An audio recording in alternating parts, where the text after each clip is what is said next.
I want to take you back a couple of years. 30th of July, 2012, the northern electric grid in India folded up and collapsed.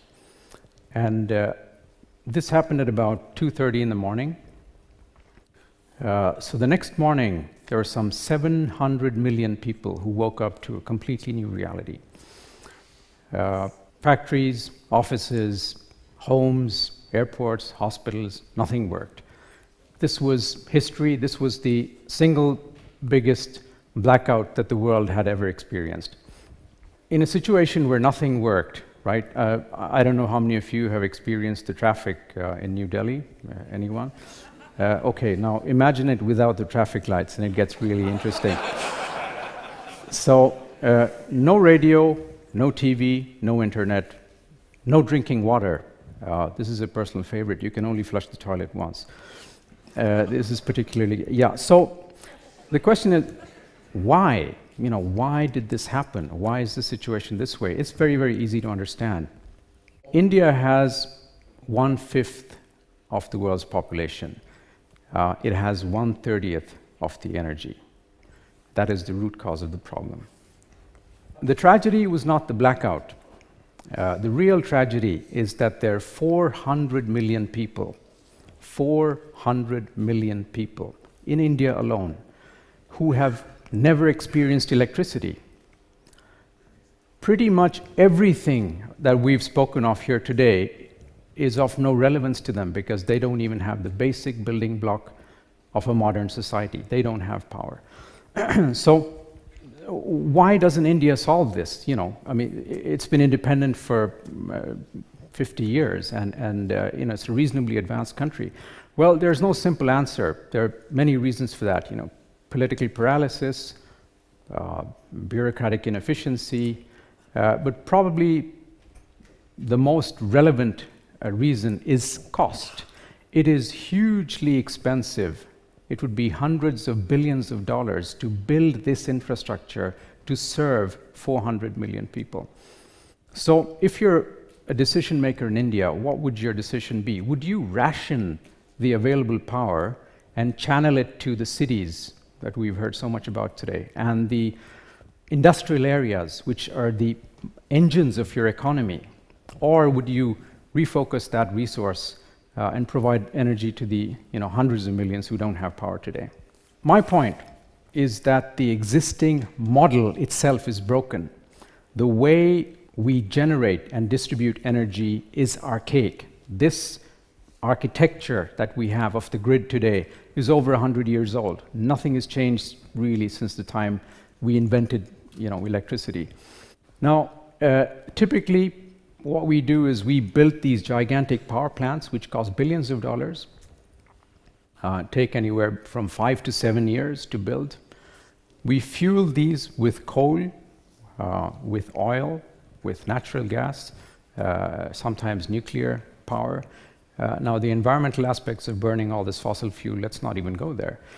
So, the interesting thing, however, in this architecture is that 30% of the energy which is generated, 1/3 of this energy is lost.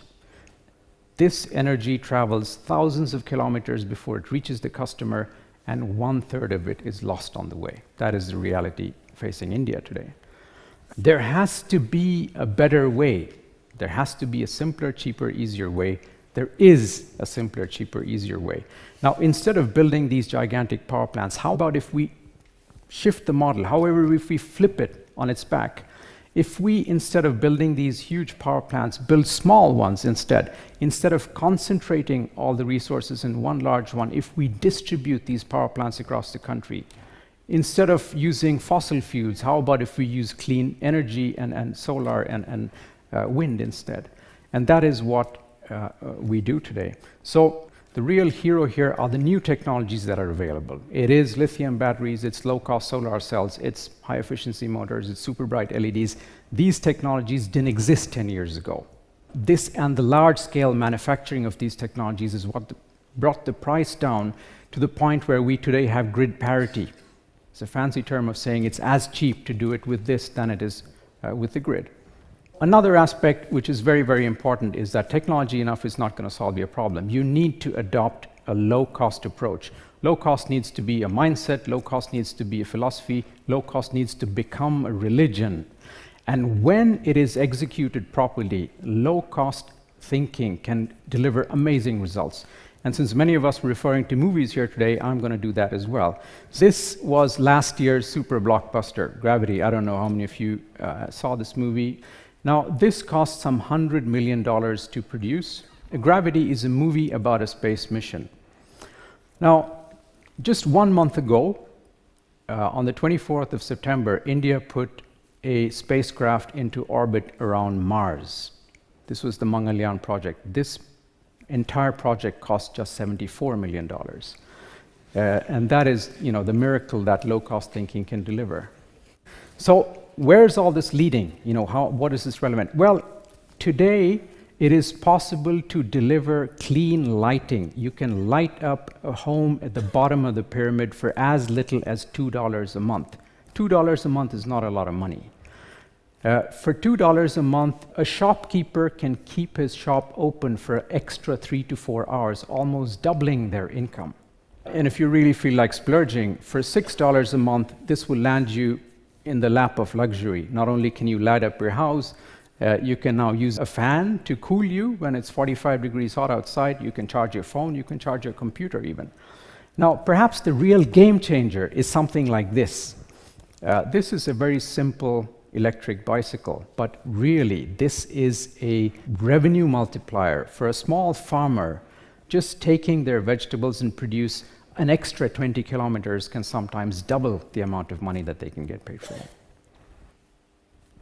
What's the next step? Well, my goal is 5 years from today, we will have 1,000 of these power plants serving 20 million people. 5 years is a long time away. Next year, we will have 200 plants by the end of next year, and these will serve 4 million people, finally giving them the tool to extract themselves from extreme poverty. Thank you very much.